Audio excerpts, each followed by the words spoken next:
Bakas ang malawakang pinsalang dulot ng magnitude 6.9 na lindol, lalo na sa epicenter nito sa Bogo City, Cebu. Mula sa mga nawasak na bahay, kalsada at mga gusali, umakyat na po sa 73 ang bilang ng mga namatay dahil sa lindol. Ang ilan sa residente nakaligtas nga sa lindol, problema naman ang pansamantalang matutuluyan. Kaya ang iba sa kalsada naglatag ng kanilang mga sapin at pansamantalang doon nananatili. May mga nananawagan naman ng tulong sa kalsada para sa pagkain, tubig at iba pang kailangan gamit ang mga placard. Yan ang pag-uusapan natin dito. Ask Me, Ask Attorney Gabby.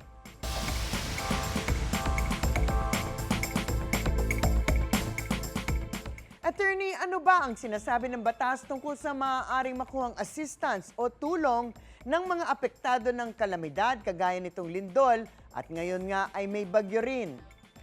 Nako, kapag may kalamidad gaya nga ng lindol at sasabayan pa ng bagyo, dapat ay may nakalaan talagang tulong ang gobyerno para sa mga apektado.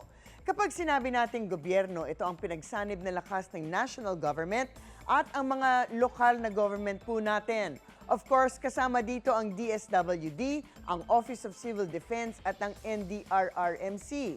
Siyempre, ang frontliner dyan ay ang office ng mayor.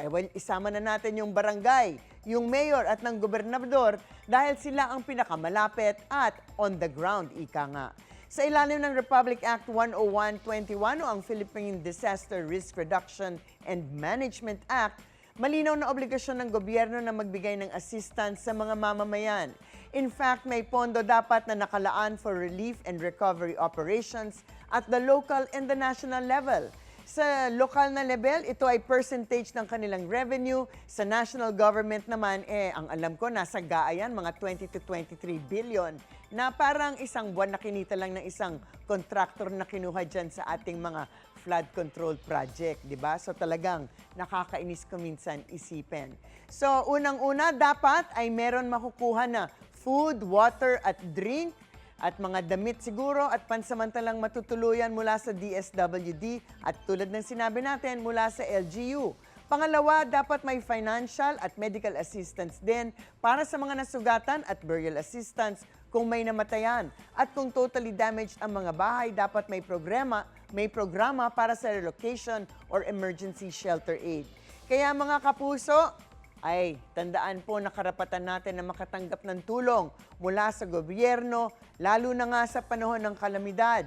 So titingnan po natin ito. Tingnan nyo yung barangay ninyo, ang mayor, gobernador, sila ba ay tumutulong? Sila ba ay nandyan on the ground at tumutulong sa inyo, di ba? Dahil ang unang dapat natutulong sana ang local government natin and of course, the national government through the DSWD, the Office of Civil Defense at kung sino-sino pa. But at the same time, tandaan po natin, tungkulin din po nating ordinaryong mamamayan na tumulong sa abot kaya nating makakayanan so maaring mag-donate through established or yung mga mapagkakatiwalaan ng mga foundation at NGO, whether ito ay pera, pagkain, mga tent, kumot, gamot, or dugo. Actually, nagtatawag din ang Red Cross for blood donations dahil ang lahat ng mga supplies natin pinapadala na nga ngayon sa Cebu dahil nga sa napakaraming nasugatan.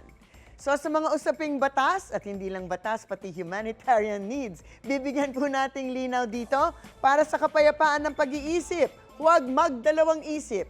Ask Me, Ask Attorney Gabby. Ikaw, hindi ka pa nakasubscribe sa GMA Public Affairs YouTube channel? Bakit? Mag-subscribe ka na, dali na, para laging una ka sa mga latest kwento at balita. I-follow mo na rin ang official social media pages ng Unang Hirit. Salamat, Kapuso.